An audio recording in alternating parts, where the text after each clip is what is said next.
One of the very first businesses that I ever had success with was reselling. And if you go back to some of my first videos like 4 or 5 years ago, you can see that they're all on how to make money reselling. And there's many ways that you can resell products online for a profit. This isn't anything revolutionary, but it's simple, proven, and effective. Now, you could flip books back on Amazon, and the margins on that can be extremely high, although you'll need a decent amount of money to start and some patience to wait for them to sell, so that's not really ideal for this. You could also sell brand name wholesale products back on Amazon, which is great because you can leverage other in-demand brands, which those sales skyrocket during Q4. But again, you'll need probably a few $1,000s at least to realistically start that, so that's out. You could also flip liquidation pallets, but then you need to do lots of upfront legwork, take product pictures, list them to different platforms manually, and then be patient for the profitable sales to roll in. So now we're not going to do that either. The best thing that you can do right now to make some good money during Q4 in the resale game is online arbitrage. Online arbitrage is simply buying from retail stores or retail websites at a lower price and then selling them back on other marketplaces like Amazon in this example at a higher price and then keeping the difference in profit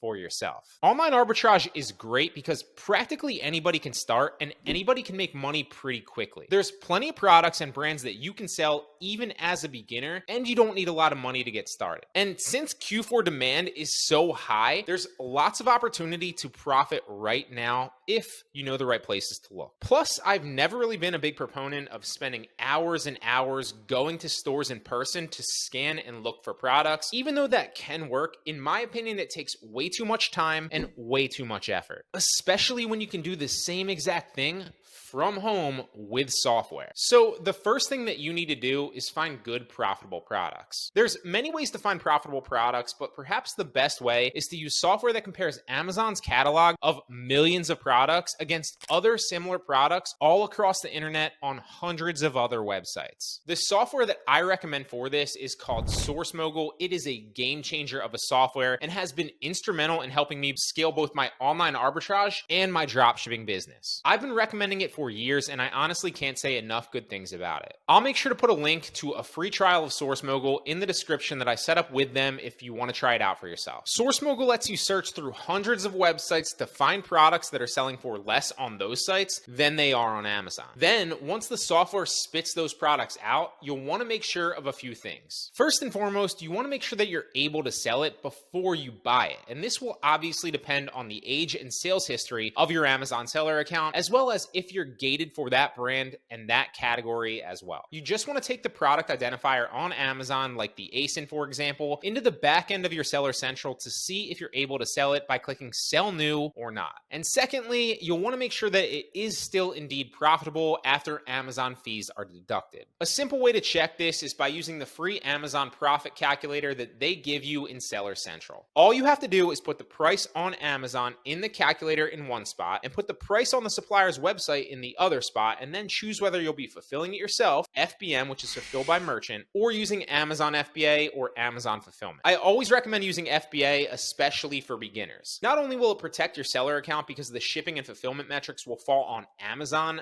not you, but it'll also help you sell a lot more and make a lot more money by getting the buy box more frequently at higher prices because you'll have faster delivery time to the customer with Amazon Prime. And finally, third, you want to make sure that the product actually has enough sales on Amazon to actually justify buying it and shipping it into FBA. If it's widely profitable, but it never sells, that defeats the purpose of buying it in the first place. So you'll want to check the sales estimate of that product on Amazon and make sure that the competition isn't too high on that listing too. An easy way that you can check the sales of a product is by using the Jungle Scout Chrome extension. By literally clicking a button, it'll tell you how many sales that product has a day and a month on Amazon, and it will take the guesswork completely out of it so you can be sure. I'll drop a link to get a discount on the Jungle Scout Chrome extension down in the description if you want to look into that too. It's another great software that I've used for years and I've recommended for years as well. Then you want to assume that you'll share those sales with all the other sellers on the listing with the same relative price and the same product condition, which will obviously be new. That will tell you exactly how many units that you can buy and exactly how many units you can expect to sell in a specific time frame. Remember, we don't want to guess, we want to be sure, and this is exactly how we're going to do that. Once you finally know how many units that you want to buy, you can simply order them to your house and then box them up and ship them into Amazon FBA. More on this shortly. Once those products get into FBA, you'll want to use the free repricer in the back of Seller Central to make sure that your products match the buy box price, because this will make sure that your products are always priced competitively so you'll make sales. You'll also want to make sure that you set a minimum price on your product in your repricer, whatever your break-even price is, so you can be sure that you're not losing money on it. Basically, if other sellers drop their price too low, your repricer won't go that low. It'll wait for your price to come back up so it will match the buy box price again and you can sell it at a profit. And all of this might sound super complicated, but it's really not. I cover all of this from A to Z in my Online Arbitrage Pro course if you want a more in-depth explanation to master this stuff fast. It's linked down in the description, but honestly, every single time I plug a course in a video like this, I feel a little bit of cringe, not to mention the money I showed you in the beginning. I've tried to get away from plugging them at all, but honestly, it is the best place that you can learn it fast, and I can only explain so much in a short YouTube video. Now, I did recommend that you ship your products into FBA when you do this, because you'll make more sales and more money that way. But if you don't know how to do that, the video that's up on the screen right now will literally show you exactly how. I recorded myself going through the entire process of shipping online arbitrage products into Amazon FBA. That way you have a great place to continue if you're interested.